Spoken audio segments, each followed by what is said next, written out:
রুদ্র সেনগুপ্ত পেশায় একজন ফটোগ্রাফার, শহরের কোলাহল থেকে দূরে কিছুদিন শান্তিতে কাটাতে চেয়েছিল। তাই বেরিয়ে পড়ল উত্তরবঙ্গের এক নির্জন গ্রাম চিলাপাতার দিকে। সে শুনেছিল এই গ্রাম পাহাড়, জঙ্গল আর নদীঘেরা, ছবির জন্য একদম আদর্শ। কিন্তু গ্রামের মানুষ অদ্ভুতভাবে চুপচাপ।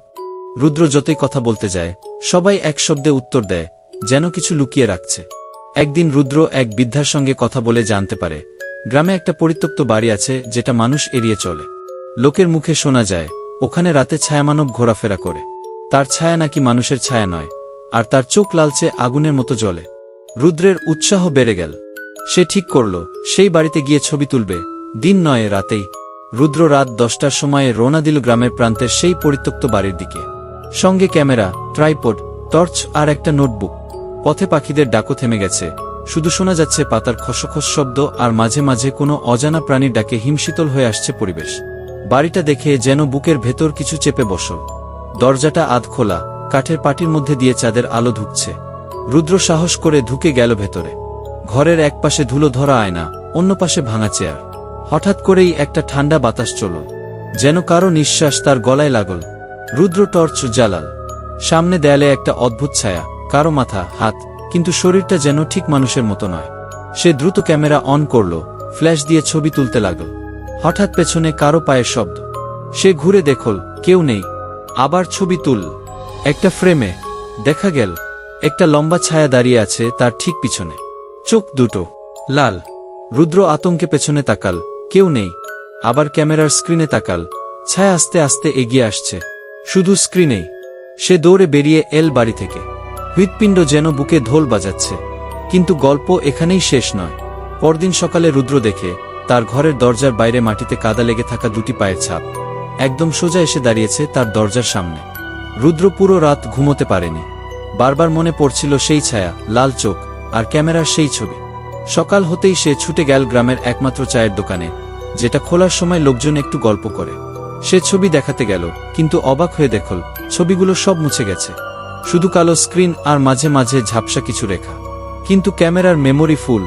রুদ্র আর কিছু বোঝার আগেই দোকানের এক বৃদ্ধ ফিসফিস করে বলল, তুমি ওই বাড়িতে গিয়েছিলে, তাই তো? রুদ্র ঘাবড়ে গেল, জিজ্ঞেস করল, আপনি জানলেন কিভাবে? বৃদ্ধ হালকা হেসে বলল, ওর ছায়া যাকে পছন্দ করে তার পেছনে পড়ে যায়, সে আর শান্তি পায় না। এখন তুমি ওর পছন্দের মানুষ। রুদ্র কাঁপতে কাঁপতে বলল, ছায়ামানবটা কে?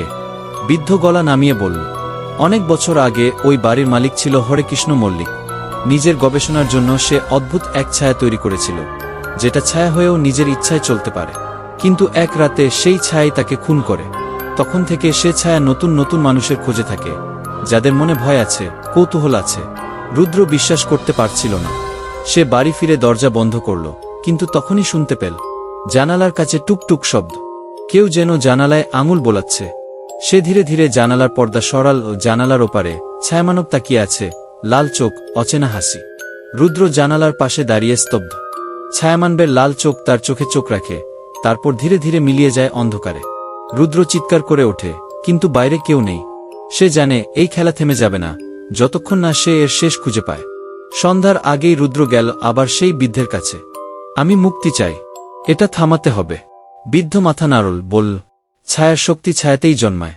ওকে শেষ করতে হলে তোমাকে যেতে হবে ওর সৃষ্টিস্থানে, সেই বাড়ির আয়নার ঘরে। রুদ্র বুঝল, যেখান থেকে সব শুরু সেখানেই শেষ করতে হবে। রাতে কাঁধে কেরোসিন আর আগুন ধরানোর জন্য কাপড় নিয়ে সে ফিরল সেই বাড়িতে। ভিতরে ঢুকে সে খুঁজে পেল সেই ঘর, যেখানে একটা বিশাল পুরনো আয়না রাখা। আয়নায় নিজের প্রতিবিম্ব দেখার সঙ্গে সঙ্গে আবার সেই ছায়া। কিন্তু এবার আয়নায় নয়, আয়নার বাইরে দাঁড়িয়ে সে। রুদ্র জানে এখনই সময়। সে আয়নায় কেরোসিন ছিটিয়ে আগুন ধরিয়ে দেয়। সারা ঘর আগুনে ভরে যায়। ছায়া চিৎকার করে ওঠে, যেন জ্বলতে জ্বলতে ছিন্নভিন্ন হয়ে যাচ্ছে। রুদ্র ছুটে বেরিয়ে আসে। পরদিন সকালে বাড়িটা ভস্মীভূত। আয়নাটার কিছুই অবশিষ্ট নেই। রুদ্রের চোখে অশ্রু, ভয়, ক্লান্তি আর মুক্তির আনন্দ।